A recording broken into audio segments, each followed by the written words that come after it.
Hey everybody, Trolley Pool here, the troll you can trust, back with another Walking Dead Road 5 video, featuring a survivor spotlight of the newest Disarm survivor, Michonne. Let's talk about Disarm Michonne.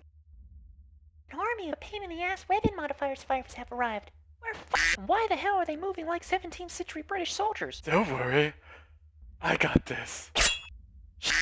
I'll get it this time. Let me try again. You can't. You just wasted your turn, noob. It's my time to shine. Ah! We have to do the thing, don't we? I really don't want to be inside you. Likewise, or bugs will eat our dead bodies. Ew. Okay, fine. Yeah, son. Hey there, boys. Gonna charge up my laser. Kamehameha disarming FU beam. Boom! Or both. Help, please. Boom! Disarm Michonne is a wham bam thank you ma'am type survivor in which she will literally wham you and bam you, and then she'll thank you for it. Disarming survivors when they attack an enemy will never be at risk of a special stat that is on the enemy's weapon.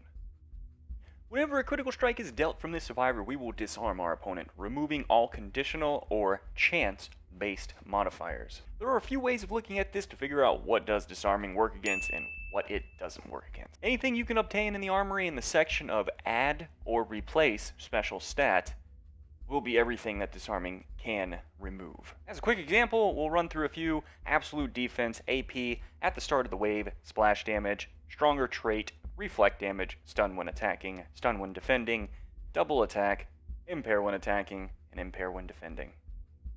These are a few common ones you will see, but you can always tell a conditional when you are reading the information of the stat and you come across any of these words: chance, more, less. These are dead giveaways for a conditional stat. Another way to figure out what disarm can remove is knowing what disarm cannot remove. If you see any of these, then you know that disarming will not be able to remove these, such as attack, defense, crit, health, AP when taking damage, and AP when attacking. So if you see anything else, it's a conditional. Looking at the overall stat ranks and everything, Michonne ranks in the top 10 with her attack stat ranking at 9th. And within the top 10, her defense ranks 3rd, and her health ranks 5th. Let's compare it with the other disarming survivor, also known as Bruce. Michonne brings in a little bit more offense power, while Bruce has slightly better defense with lower attack. Their health pools are very similar, so if we were also now to look at the damage output, we will always be seeing Michonne coming out on top, especially since she has the ability to put double attack on her weapon. So if your team's looking for some high burst damage, she is the way to go. So we're going to compare Michonne's adrenaline rushes with Bruce and Dwight, as they are also survivors, with adrenaline rushes being multi-attack based. Damage-wise, Dwight's AR would come out on top while Michonne's would come in second. But since no weapon modifiers can disrupt Michonne's adrenaline rush, it should give her, on average, a better output in damage. As soon as we come across absolute defense or stun gun teams, Michonne will win in damage output for the fight. Is it a coincidence that so far both disarming characters have double attacks? I think this will be a common theme among all the disarming survivors that come into the game. Disarm is made to be the front line of your turn so that we can destroy a nasty weapon modifier, making it easier for our team to win. I think the double attack adrenaline rush is due to using the first attack to finish an enemy survivor off, and have the next attack dictate who you will kill next, as if it crits, that survivor is now disarmed, letting the remaining 4 survivors slap that enemy up while not suffering from any nasty weapon modifiers. Weapon modifiers for Michonne's gun would go such as this. One of the modifiers, I would say, guarantee be AP when attacking. For the second modifier, you can run with attack or crit.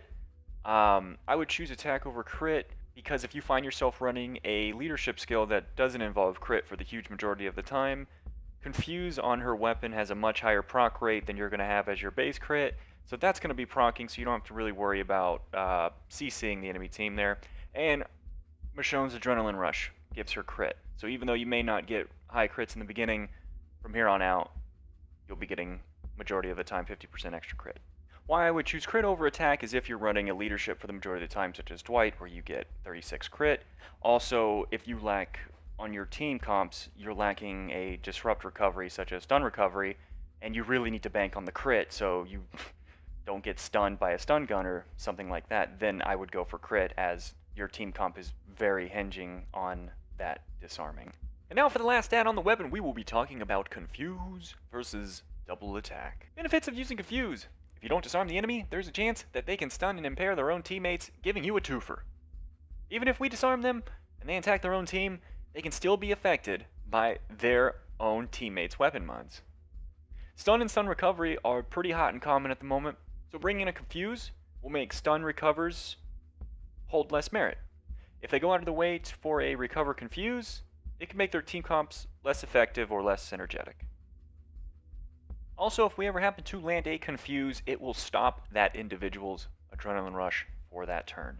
Some quick cons of Confuse are, if there ever happens to be a 1v1 at the very end, the Confuse turns into an Impair.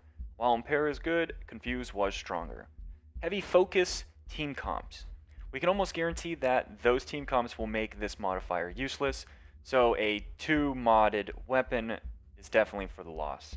Less burst damage compared to the double attack, and even if they are confused, they can still gain AP if they're not currently full. Benefits of a double attack with Michonne is that it is a huge solution to a majority or all red teams, as Michonne will just slaughter them. It is the highest damage output that we could have between the two modifiers, and it's great for a better chance of turn 1 kills if your team comp really hinges on that, such as if you don't bring a healer in your team comp.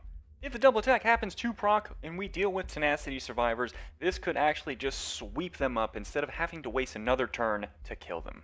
The cons of a double attack, if we were to compare this to the Confuse weapon mod, is that we lose a powerful CC on a basic attack, leaving us with less damage control.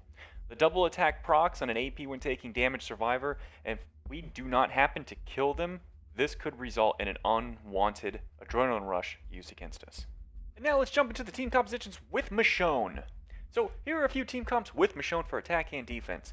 There are many more than what you will see here, but for the sake of time of this video, I will show you 3-ish sets of teams for attack and defense. Attack Team 1. This is a high-pressure team made for taking control early, but if you fail early, there is a good chance this team will lose, as we do not bring a healer. Mirabelle for her leadership skill, active recover stun, and her 3-person stun adrenaline rush. Michonne for the disarming and burst damage. Sadiq for his command, his impair and AP bonus adrenaline rush. Dev for the reduce attack, his self-sustain and active taunt disrupt. Andrea for the hold the line, focus for team disrupt comps, and a crazy good AR which confuses 3. Attack Team 2, which will come with high damage output with anti-tank / high defense killing comps. Dwight for the big wang dang damage, Michonne for them double D damages, Sadiq for the command and impair and bonus AP adrenaline rush, Alpha for the fast and damage controlling adrenaline rush, and then last, Laura or Winter Ezekiel. Ezekiel, because he's got a fast and damage controlling adrenaline rush, he's got focus for team disrupt comps, and execution for super tanky survivors. Imagine Wyatt with a couple of hold the lines. Or we can bring Laura with her impairing and lowering defense adrenaline rush, giving us damage control and the ability to true through tanks. A stun active to get the ball rolling against special weapon modifiers such as stun or impaired while being attacked, and retribution to make the enemy pay for focusing Laura early. And attack team number 3, high damage output with a few team disrupts such as impair, taunt, and confuse. Odds are people will have stun recovery, so we are taking the chance of not worrying about applying stun. Dwight once again for the big wang dang damage, Michonne for them double D damages, Sadiq with his command, and impair and bonus AP adrenaline rush, Tyrese and Alpha bringing both high damage output with controlling actives. Tyrese with impair, Alpha with the AP down, and Abraham and Garrett. These are made to prevent ARs from popping on anyone and hopefully get a little taunt or some bonus HP to save somebody from the brink of death. So now let's move to defense. Defense Team 1. Here's a defense team comp if you happen to get mostly blues when you pulled. When a blue defense adrenaline rush buffing survivor comes out, I would replace with Shane if this new survivor has a leadership buff, or Jesse. Shane for his leadership skill, fast healing adrenaline rush, and can cleanse taunts and confuses. Sadiq brings command for the added pressure. Michonne is able to unthread their team with a lucky disarm or a confuse attack. Recover impair isn't bad as it can counter neutralize teams so long as Michonne doesn't try to cleanse herself with it. Yumiko, great base stats for scaling her defense and HP, along with a 400 true damage, adrenaline rush to 2 people over 3 turns, netting 2400 team damage as a damage over time. And Jesse, if Shane gets crowd controlled, we still have a healer alive to keep this team going. Defense Team 2. This overall team comp deals with impairs, confuses, stuns, taunts, and negative attacks, giving you options to tear open the enemy team. Mirabelle for her leadership skill, active stun, and her 3-person stun adrenaline rush. Dev for the reduced attack, self-sustain, and active taunt disrupt. Sadiq for the command with his impair and bonus AP adrenaline rush. Michonne, the confused weapon to buy her team enough time for the Andrea plus Dev combo to completely neuter the enemy team's attack. Andrea, hold the line, put immense pressure on them for not taking her out first. Defense Team number 3. This is a heavy negative attack comp with high sustain. Erica for her leadership skill, high sustain adrenaline rush, recover, impair versus neutralize, and impair actives. Rick, the evasion Rick, recovers confuse and a neutering adrenaline rush to the enemy attack for damage control. Michonne, confused weapon to buy your team enough time for the Andrea, Dev, plus Rick combo to completely just obliterate your enemy team's attack. Dev, reduce attack, self-sustain, active taunt. Andrea, hold the line to put immense pressure on the enemy team for not taking her out first. Focus for the team disrupt comps.